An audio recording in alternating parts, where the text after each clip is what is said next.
유열의 옹호론자들의 주장은 이랬습니다. 레퍼런스다. 법적으로 문제가 되지 않는다. 음악 전문가들이 보기에 그런데 왜 일반인들이 표절이라고 우기냐?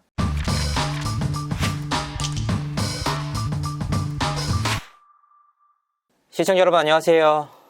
연예 대통령 이진호입니다. 유열의 표절 논란이 일단락되는 모양새입니다. 여러 가지로 참 안타까운 일이 아닐 수 없습니다. 이번 사안이 안타까웠던 이유, 그 내용들을 정리해봤습니다.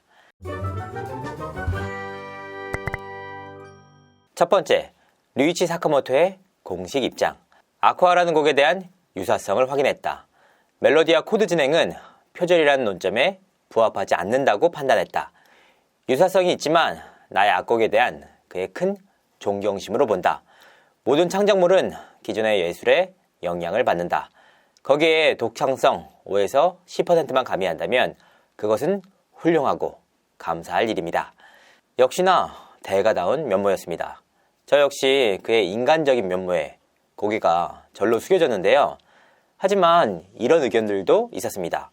류이치 사카모토의 이번 입장 때문에 한국 대중음악이 얼마나 더 후퇴할지를 말입니다. 유열이 유사성 논란 이후 밝힌 입장은 이렇습니다. 크레딧 및 저작권 관련 문제를 정리하겠다. 이 말이 무슨 의미냐? 저작권을 정리할 만큼 유사성의 기준이 선을 넘었다 라는 의미입니다. 다만 대가인 류이치 사카모토의 기준에는 표절이 아니었다. 이번 사안을 취재하다 보니까 이번 논란이 한국 대중음악계에 또 하나의 기회였다라고 보는 시선도 있었습니다. 이번 일을 명확하게 바로잡고 넘어갔다면 유열처럼 일본 곡을 레퍼런스 삼아서 작업을 하는 작곡가들에게 경종을 울릴 수 있다라는 의견이었습니다. 하지만 결과적으로 류이치 사카모토는 그렇게 하지 않았다. 앞으로 얼마나 많은 국내 작곡가들이 몰래 일본 곡을 들여올지 예측하기조차 어렵다. 한국 가요계는 한동안 일본 곡의 영향에서 자유롭기 어렵다라는 의미입니다. 특히나 걸리더라도 유열과 같은 유사성이다 라는 만능 사례를 남기게 됐습니다. 두 번째, 이번 유사성 논란의 가장 큰 피해자는 누구냐? 표절이냐? 아니면 레퍼런스, 유사성이냐? 이번 사안의 핵심 내용 중 하나입니다. 유열의 옹호론자들의 주장은 이랬습니다. 레퍼런스다. 법적으로 문제가 되지 않는다. 음악 전문가들이 보기에 그런데 왜 일반인들이 표절이라고 우기냐? 라고 말입니다. 하지만 20대 토이 노래를 들으면서 성장을 했던 팬들이 이번 기회를 통해서 일본 원곡을 들으면서 안타까움을 표하고 있습니다. 그간 토이만의 독창성이다 라고 생각을 했던 그 감성이 고스란히 일본 노래 곳곳에 깃들여져 있기 때문입니다. 심지어 분위기는 물론 가사까지 유사한 경우도 있었습니다. 법적인 기준에서 해당 곡들이 표절이 아닐 수 있습니다. 하지만 이번 계기를 통해서 토이의 상당수 곡들이 일본 원곡이 있었다는 걸 확인하는 계기가 됐습니다. 제게 수많은 제보를 해주셨던 분들도 대다수 토이의 팬분들이셨습니다. 젊은 날의 추억, 감성에 대한 배신. 하지만 유열의 소속사 측은 원작자가 표절이 아니다 라고 했다 라는 말만 반복하고 있습니다. 세 번째, 음악계의 현실. 이번 표절 논란을 주도적으로 다뤘던 인물은 가치라는 유튜버입니다. 얼굴을 공개하고 대대적으로 문제 제기를 하고 있습니다. 개인적으로 음악 전문가로서 본인의 역할을 충실하게 하고 있다라고 보고 있습니다.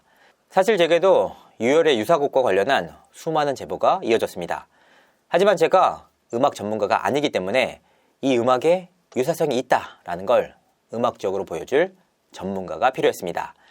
하지만 제가 컨택한 전문가들은 이런 작업을 진행하는 데 대해서 부담스러워하는 모습이 역력했습니다. 실제로 작업이 제대로 이어지지 못했습니다. 이번 기회를 통해서 묻고 싶습니다. 원래 한국 대중음악은 이렇게 작업해도 아무런 문제가 안 되는 것인지, 우리나라 대중음악계뿐만 아니라 해외 대중음악계에서도 이렇게 작업해도 아무런 문제가 안 되는 것인지 말입니다. 그리고 대체 그 많고 많던 음악 전문가들 가운데서 이번 현안에 대해 목소리를 내는 사람이 대체 한 명도 없는지, 바로 그 점을 말입니다. 이번 사안을 다루면서 흥미로운 기사 하나를 접하게 됐습니다. 유열을 옹호하는 현업 음악 관계자를 상대로 진행했던 인터뷰입니다. 그런데 그들은 아무도 자신의 실명을 밝히지 않았습니다. 대체 왜? 아무런 문제가 없는 사안에 대한 입장인데 익명으로 인터뷰를 진행하는지 솔직히 납득하기 어려웠습니다. 정작 문제 제기를 하는 당사자들은 이름과 채널까지 모두 공개하고 진행하는데 말입니다. 논란이 있은 지 한 달, 유열의 스케치북은 아무런 문제 없이 방송되고 있고 국내 음악계에서는 입을 꽁꽁 닫고 있습니다. 이번 기회를 통해서 일본 노래의 가치를 느끼게 해준 유열 씨에게 감사해야 한다고 할지 여러모로 씁쓸한 마음입니다. 저는 토이의 팬이 아니라 류이치 사카모토의 팬이었던 것 같습니다. 이상으로 이진호였습니다. 감사합니다.